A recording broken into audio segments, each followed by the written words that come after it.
When it comes to archetypes in Yu-Gi-Oh!, very few spans all the way back to the first TCG set, Legend of Blue Eyes White Dragon. Of course, there's Dark Magician, Blue Eyes, and Red Eyes, but one of the more notable ones to receive their own support would be Skull Servant. Back in 2002, you would have never thought this pathetic skeletal ghost to be anything other than the lowest of tiers from the game's Western premiere set. 1 star, 300 attack, and 200 defense with no effect? That's it. It was significantly weaker than its bony colleagues like the 13th Grave and Mammoth Graveyard, both of whom had over 1000 attack. Even the OCG had the Wandering Doomed with a 500 attack difference. Yes, Skull Servant could easily be beaten over by a basic insect. So for a while, Servant meant nothing aside from being an internet meme, and yet its flavor text hinted at things to come. Quote, a skeletal ghost that isn't strong, but can mean trouble in large numbers, unquote. If you enjoy Yu-Gi-Oh! And want to turn your own game into a reality, then let me tell you about today's sponsor, Southern New Hampshire University. Had I continued my education, I'd have gone there, and here's why.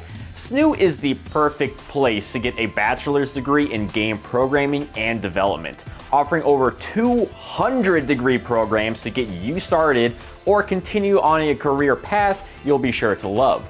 This includes learning computer programming languages, 3D modeling and texturing, and more, all taught by leading industry experts. You have an odd schedule or live in the middle of nowhere? No problem, as all of SNU's programs are flexible to your needs to work when and where you want with 24/7 online accessibility, not to mention offering one of the lowest tuition rates in the nation. And if you're already in college, you can transfer up to 90 credits towards your bachelor's degree and 12 credits towards your master's, meaning jumping in is easier than ever. And learn more by using my special link, snu.edu/Janjo, which is also linked in the description. All of this would change in 2005 when their king would arrive. Come the Lost Millennium, the premiere set of the GX era, King of the Skull Servants would be released. Its effect is that its attack increases by 1000 for each King and Skull Servants in your graveyard. When it's destroyed by battle, you can banish one other King or Skull from your grave to special summon this card back. Suddenly, Skull Servants just became an identifiable deck thanks to this one boss monster that didn't need a tribute, and its power solely relied on how you set up your graveyard. Just watch out for Kaiku the Ghost Destroyer. Kevin Tewart suggested that the card was created from him mentioning the popularity of Skull Servant to Konami. He probably left out the meme status of one of the game's most weakest monsters, but it's a thought that counts. Sure, Thousand Eyes Idol existed by late 2002, a monster with the lowest of stats. However, that card was fusion material for the powerful Thousand Eyes Restrict. The only fusion Skull Servant could get was the weak Flame Ghost and Skull Warrior, with the latter being an OCG exclusive at the time. It's important to note Skull Servant's OCG name, which is White. No, not the color. White refers to a spirit or a supernatural being in which the Servant of Skulls most definitely is. This is important due to the following archetypal support would be using the white name from here on out, so whether you call the deck White or Skull Servants is up to you. The next time they would see support wouldn't be until 2008 in Light of Destruction with the Lady in White. You'd think it would have fit better in the previous set Phantom Darkness, and yet Brilliant Light casts whiter shadows, and this lady adds a spooky debut to the white side. Her effect protects other low-level zombie monsters from battle destruction and effects in general. She also is considered a Skull Servant in the grave, so this adds protection to on-field monsters and, if destroyed, only powers up King. The latter effect would be a consistent effect to come of future white monsters. It also helped at this point both dark and zombie support was at a high. Think about the existing support: Armageddon Knight, Dark Grepher, Zombie Master, Goblin Zombie, Allure of Darkness, Foolish Burial, etc. Unfortunately, the archetype would still not see any high-level meta play, since the top-tier decks were better in many ways like Toolbox, Combo, singular card quality and consistency. Skull Servants was not going to outplay Gladiator Beast in 2008, let alone Dad Remnants. Only a year later would be the release of 1-for-1, which could easily pull a servant from your deck. All of this support meant Skull Servant's speed would increase. It was evident that they were in this for the long game and would hopefully top an event at some point. 2010 Star Strike Blast would have White Mare and can restore banished servants to the grave or special summon it. Now you have a nice way to recur your King's Effect Fuel. 2011's Photon Shockwave would include back row with Try White, a normal spell that summons 3 low-level normal monsters, clearly for Skull Servant. As the extra deck would expand, this would only open new opportunities for Servant plays with extra deck monsters like Archfiend Zombie Skull, Ghost Trick Dullahan, and Vampire Sucker. Fun fact, Try White's Japanese name is Try White Zone, a pun on the show Twilight Zone. Then in 2014 would be Duelist Alliance's White Prince. Yeah, the archetype only gets one card now and again. It needs its own set, damn it, or at least a structure deck. Anyways, Prince here, when sent to the grave, brings along with it a servant or lady from your hand or deck. You can also banish 2 servants and itself from your grave to special a king from deck. Adding more utility for dumping power to the archetype is always nice. Still, the deck wouldn't be where it needed to be quite yet.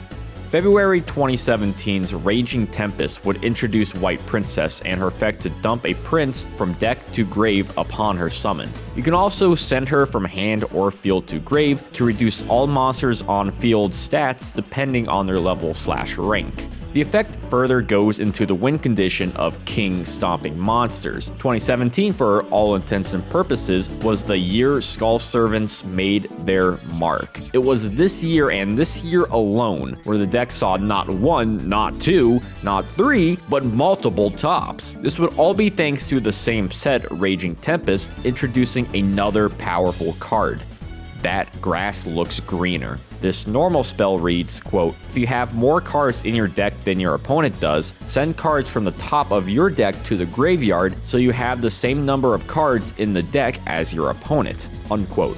Compared to milling cards of Duelist Pass like Charge the Light Brigade, Needlebug Nest, and even Painful Choice, if you open this card with a 60 card build, your opponent is on average running 40 cards, meaning you can mill a metric ton of cards. As we've established, the white monsters all are considered Skull Servant monsters while in the grave, so at this point, King can become an incredibly strong beater with potentially over 10,000 attack points. Now that's a white mare.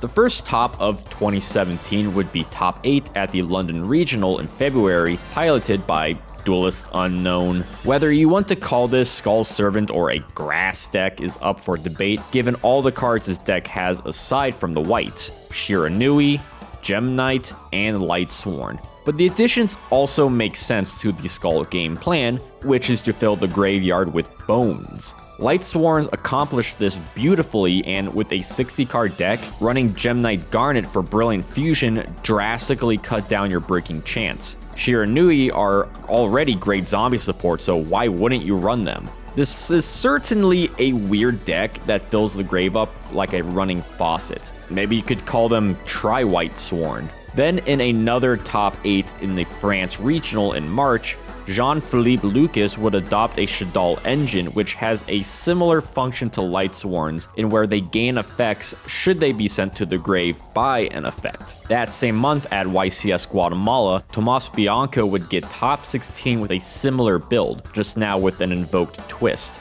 May would bring Enrique Correo, probably pronouncing that horribly, to 14th place at the Venezuelan National Championship with a 40-card non-grass build. This proved that there was something to be said about Skull Servants to not solely relying on that grass looks greener. Now, it still used scraping cards like Needlebug Nest, but it also used more banishing cards to then recur them thanks to other support like Burial from a Different Dimension and Pot of Acquisitiveness, and thus gave the game plan a more compact strategy.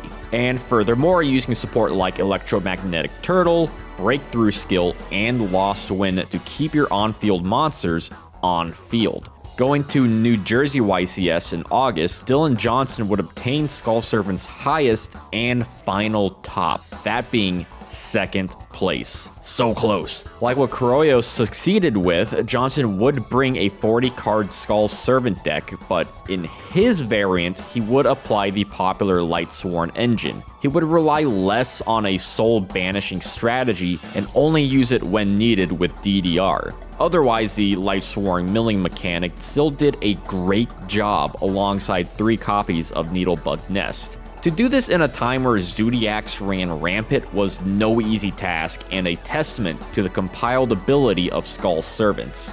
When the June 2017 list hit, it brought down the short-lived reign of the Skull Servants. The list would limit That Grass Looks Greener and essentially kill the popular variant, as running a 60-card deck for one inconsistent card was simply not viable. The Servants were clearly trouble in numbers, as they so evidently stated all the way back in 2002, and Konami finally understood. While they would never come back to full glory as of this video, there has been one more card since 2017, and that would be White Baking in 2021's Blazing Vortex. This silly looking entry can protect low-level zombie destruction by discarding Baking instead. And then when it's sent to the grave, you can add 2 different Skull Servant related monsters from your deck to your hand and then discard 1, which does fuel King. So it's decent protection and a searching effect, and sadly the last we've seen of the Servants as of contemporary times.